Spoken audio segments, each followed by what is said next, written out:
Assalamualaikum warahmatullahi wabarakatuh. Perkenalkan, nama saya Yeni Anjeli Abdu dari kelas 10-3 Arau. Pada kesempatan kali ini, saya akan membahas tentang flora fauna yang telah saya pilih. Flora saya yaitu mangga katsuri, yang bernama latin Mangifera casturicostrum, merupakan salah satu dari sekitar 31 jenis mangga yang dapat ditemukan di Kalimantan. Mangga dengan bentuk bulat telur, yang kulit buahnya menjadi kehitaman saat mulai tua dan matang. Terdiri dari 3 jenis, yaitu katsuri, cuban, dan asam pelipisan. Tanaman ini memiliki sifat endemik, hanya ada di lokasi tertentu. Mangga katsuri hanya ditemukan di daerah Kalimantan, khususnya Kalimantan bagian selatan. Pohon mangga katsuri bisa mencapai tinggi 25 meter dengan diameter batang 40 sampai 115 cm. Kulit kayu berwarna putih keabu-abuan sampai coklat terang. Kadangkala terdapat retakan atau celah kecil 1 cm berupa kulit kayu mati dan mirip dengan Mangifera indica. Daun bertangkai berbentuk lanset memanjang dengan ujung runcing, dan pada kedua belah sisi tulang daun tengah terdapat 12-25 tulang daun samping. Daun muda menggantung lemas dan berwarna ungu tua. Buah berbentuk bulat sampai elipsoid dengan berat kurang dari 80 gram. Daging buah kuning atau oranye dan berserabut. Biji batu dengan dinding yang tebal. Mangga ini berbuah pada awal musim hujan atau sekitar bulan Januari. Akar dan batang dari tumbuhan katsuri memiliki kandungan senyawa fitokimia, yakni mengandung saponin dan tanin. Terdapatnya saponin dalam akar dan batang katsuri untuk mendukung potensi tanaman tersebut sebagai obat diabetes karena saponin berperan aktif dalam mengobati diabetes.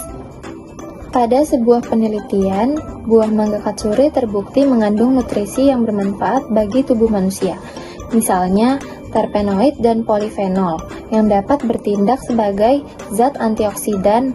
Polifenol lebih dikenal sebagai zat yang dapat menghadirkan berbagai manfaat bagi kesehatan manusia, di antaranya 1. Anti peradangan, 2. Mencegah penggumpalan darah, 3. Menyehatkan pencernaan, 4. Meningkatkan fungsi otak. Untuk mendapatkan manfaatnya dari buah mangga katsuri, Anda dapat mengonsumsi buah ini seperti halnya makan mangga biasa. Buah ini bisa dikonsumsi langsung atau dijadikan campuran dalam es buah, dibuat menjadi puding, dan lain-lain. Di video sebelumnya, itu adalah resume saya dari jurnal ilmiah.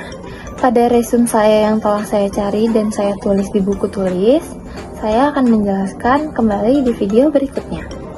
Mangga katsuri adalah buah endemik Kalimantan Selatan yang terkenal dengan aroma wangi khas dan rasanya yang manis.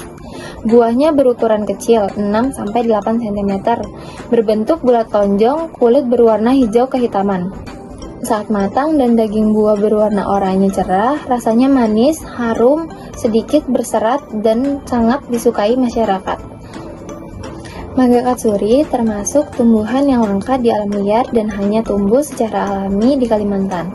Kini sebagian besar yang kita jumpai adalah hasil budidaya di pekarangan atau kebun masyarakat.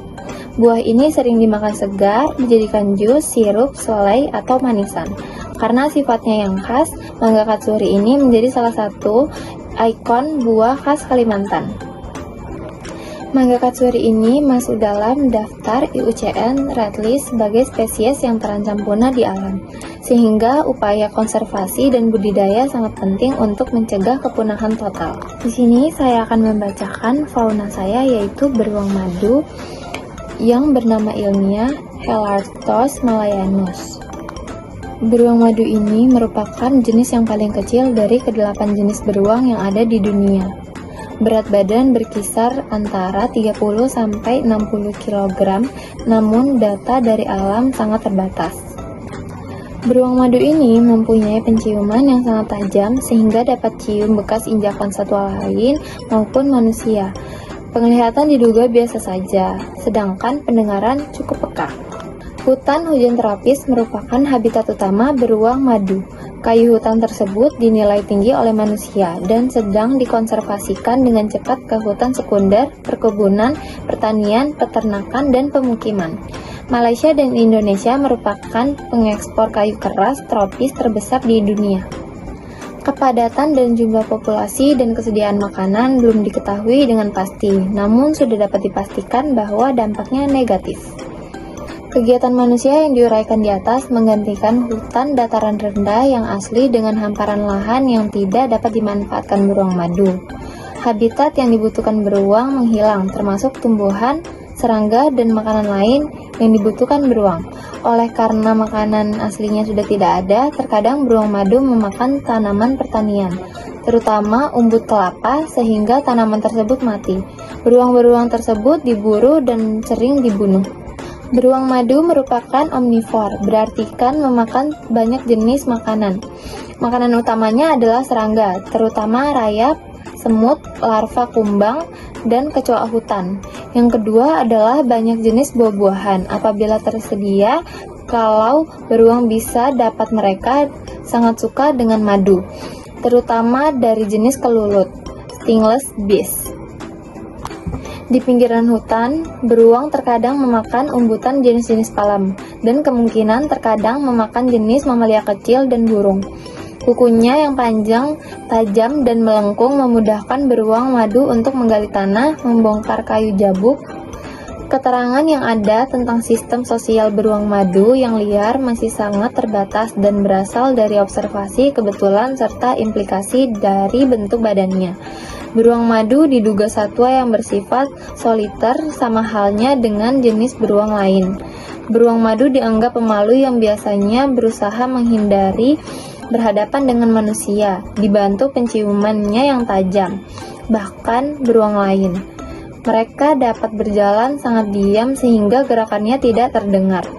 Beruang madu mempunyai tubuh dan stamina yang kuat dan sifat pantang mundur apabila dalam keadaan terancam atau terkaget, seperti halnya apabila terjerat. Maka timbul persepsi di masyarakat bahwa beruang madu tersebut merupakan binatang buas. Padahal di alam dia akan selalu berusaha menghindari konflik kecuali terancam atau terganggu. Pengetahuan mengenai perkembangbiakan beruang madu dan pengasuhan anak di alam sangat terbatas. Biasanya hanya satu anak yang didampingi betina. Kembar jarang terlihat. Beruang madu betina hanya memiliki 4 puting susu dibandingkan jenis beruang lain yang biasanya melahirkan beberapa anak dan mempunyai 6 puting susu. Rupanya beruang madu tidak mempunyai musim kawin tertentu. Mungkin karena musim buah dan ketersediaan makanan di alam sangat bervariasi. Di hutan alam Kalimantan dan Sumatera, beruang madu yang dewasa dan sehat hampir tidak dimangsa satwa lain. Beruang madu merupakan satwa asli Balikpapan dan masih ada populasi asli yang bertahan di hutan lindung Sungai Wain. Sejak dasawarsa 60-an hingga 90-an AL, Sungai Wain terancam oleh penebangan liar dan perambahan. Di video sebelumnya, itu adalah resum dari jurnal ilmiah. Pada resum yang telah saya tulis, saya akan menunjukkannya di video berikutnya. Beruang madu adalah satu endemik Kalimantan yang juga dapat ditemukan di Sumatera dan Asia Tenggara lainnya. Hewan ini dikenal sebagai beruang terkecil di dunia dengan panjang tubuh sekitar 120-150 cm dan berat 25 kg sampai 65 kg. Ciri khas adalah bulu hitam